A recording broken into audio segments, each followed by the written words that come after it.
मित्रांनो नमस्कार, मी करण आपलं सगळ्यांचं माझ्या चॅनलवर स्वागत आहे. मित्रांनो, कालपासून पुन्हा एकदा धनंजय मुंडे हे आपल्या मंत्रिपदावरून राजीनामा देणार का अशी चर्चा मीडियामध्ये चांगलीच रंगलेली आहे.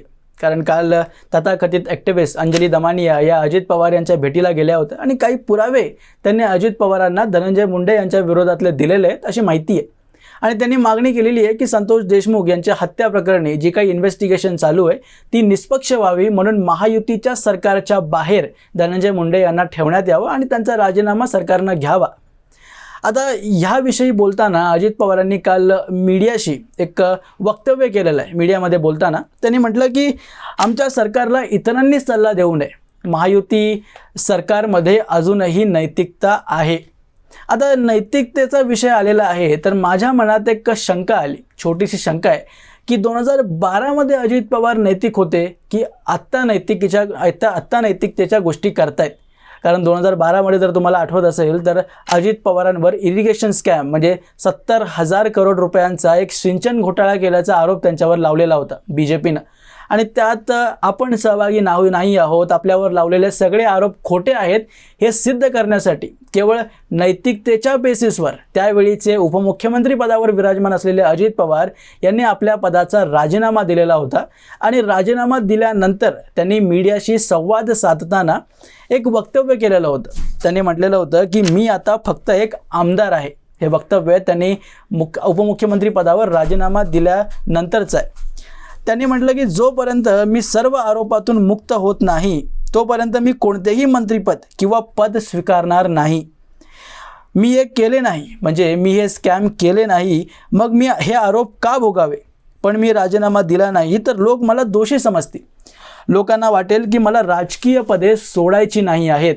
म्हणजे बेसिकली लोकांसाठी, जनतेसाठी आणि जनतेला आपल्यावर लागलेली आरोप हे खरी वाटू नयेत यासाठी अजित पवारांनी आपल्या पदावरून राजीनामा दिलेला होता. मग आता याच बेसिसवर धनंजय मुंडे यांचा राजीनामा मागण्यात काही चूक आहे का असा प्रश्न माझ्या मनात येतो. कारण कसं आहे की धनंजय मुंडेंवर जे आरोप लागत आहेत, जे काही चिखलफेक होते त्याचे थोडेफार थेंब हे अजित पवार आणि मुख्यमंत्री देवेंद्र फडणवीस यांच्यावर सुद्धा उडत आहेत. रोज नवीन थेरीज आता बाहेर काढल्या जात आहेत की देवेंद्र फडणवीस यांनीच धनंजय मुंडे यांना मंत्रिपदात घेतलं, अजित पवार यांची काही सहमती नव्हती आणि पंकजा मुंडे यांना साईडलाईन करण्यासाठीच कदाचित धनंजय मुंडे यांना मंत्रिपद दिलं असावं. अशा अनेक थेरीज मार्केटमध्ये होत्या. यावर व्हिडिओसुद्धा मी पूर्वी बनवलेले आहेत.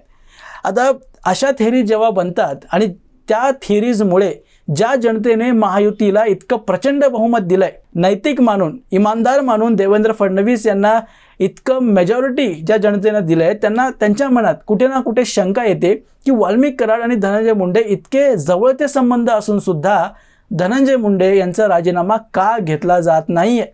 कारण मित्रांनो, असे अनेक पुरावे आहेत वाल्मिक कराड आणि धनंजय मुंडे यांच्या जवळीकतेचे.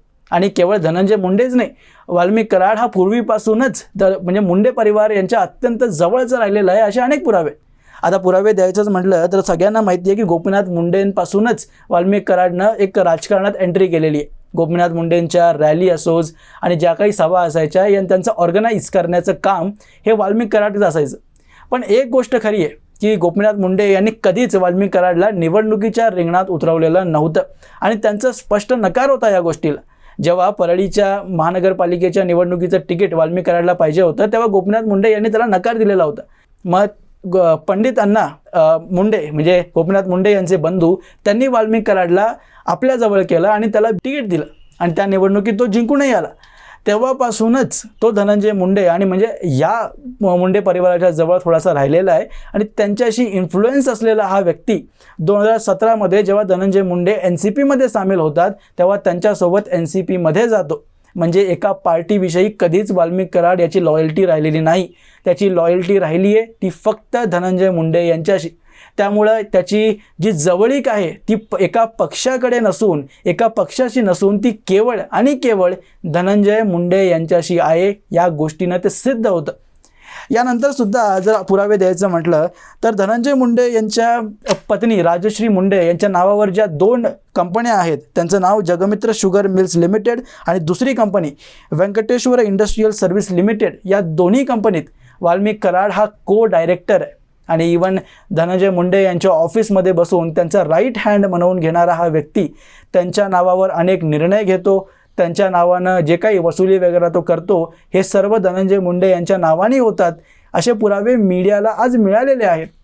त्यामुळं जनता जेव्हा या गोष्टी ऐकते आणि बघते तेव्हा महायुती सरकारविषयी एखादी शंका त्यांच्या मनात पैदा होते. आता मी असे आरोप करत नाही माझ्याकडे असे पुरावे आहेत की धनंजय मुंडे यांचं काही डायरेक्ट इन्व्हॉल्वमेंट आहे संतोष देशमुख यांच्या मर्डर केसमध्ये, पण जनता जेव्हा हे पुरावे बघते आणि हे आज प्रत्येक न्यूज आर्टिकलमध्ये सापडत आहे. आता हे कोणाशीही लपलेलं नाही आहे की वाल्मिक कराड आणि धनंजय मुंडेंचे काय संबंध आहेत. आणि जेव्हा प्रत्येक एक सामान्य नागरिक जेव्हा हे संबंध ऐकतो, जेव्हा हे पुरावे त्याच्यासमोर ठेवले जातात, तेव्हा त्याच्या मनात शंका येते की खरंच देवेंद्र फडणवीस आणि अजित पवार धनंजय मुंडे यांना वाचवू पाहतायत का? ह्याच्यात खरं आहे, तथ्य आहे ते त्यांनाच माहिती, आणि तथ्य नसावं अशी मी अपेक्षा करतो. पण जनता जेव्हा असा विचार करते आणि जनतेच्या मनात जेव्हा एखाद्या सरकारविषयी अविश्वास येतो तेव्हा ते खूप डेंजरस गोष्ट आहे. आणि याच जनतेनं महायुतीला अत्यंत प्रचंड बहुमत दिलेलं आहे. त्या बहुमताचं जे विश्वास जनतेनं महायुतीवर ठेवलं आहे त्या विश्वासाची लाज ठेवण्यासाठी तरी धनंजय मुंडे यांचा राजीनामा अजित पवारांनी आणि देवेंद्र फडणवीसांनी घेतला पाहिजे असं माझं स्पष्ट मत आहे. कुठला ॲक्टिव्हिस्ट काय म्हणतोय किंवा कुठला विरोधी नेता आणि इतर छोटे नेते काय म्हणतात याचं तुम्ही लक्षात घेऊ नका किंवा ध्यानात घेऊ नका, पण जनता तुमच्याविषयी काय विचार करते हे तरी सरकारनं ध्यानात घेतलं पाहिजे, लक्षात घेतलं पाहिजे की जनतेमध्ये कुठेतरी म्हणजे एखाद्या कोपऱ्यात का होईना पण एक शंकेचं जे बीज आहे ते रोवलं गेलेलं आहे. आणि लोक आता विचार करायला लागले आहेत की खरंच धनंजय मुंडे यांना BJP किंवा NCP वाचवू पाहते का असे प्रश्न उभे राहत आहेत. आणि या प्रश्नांचं निवारण करण्यासाठी तरीसुद्धा किंवा आम्ही खरंच या केसमध्ये निष्पक्ष आहोत आणि धनंजय मुंडे यांना पाठीशी घालत नाही आहोत हे सिद्ध करण्यासाठी त्यांनी धनंजय मुंडे यांचा राजीनामा घेतला पाहिजे असं माझं स्पष्ट मत आहे. आता हे मत तुम्हाला पटलं असेल किंवा तुमचं काही वेगळं मत असेल तर कमेंट बॉक्समध्ये जरूर लिहा. आणि व्हिडिओ आवडला असेल तर व्हिडिओ लाईक करा, शेअर करा आणि असेच माहितीपूर्ण व्हिडिओज पाहण्यासाठी माझ्या चॅनलला सबस्क्राईब जरूर करा. भेटूया पुढच्या व्हिडिओमध्ये, तोपर्यंत जय हिंद.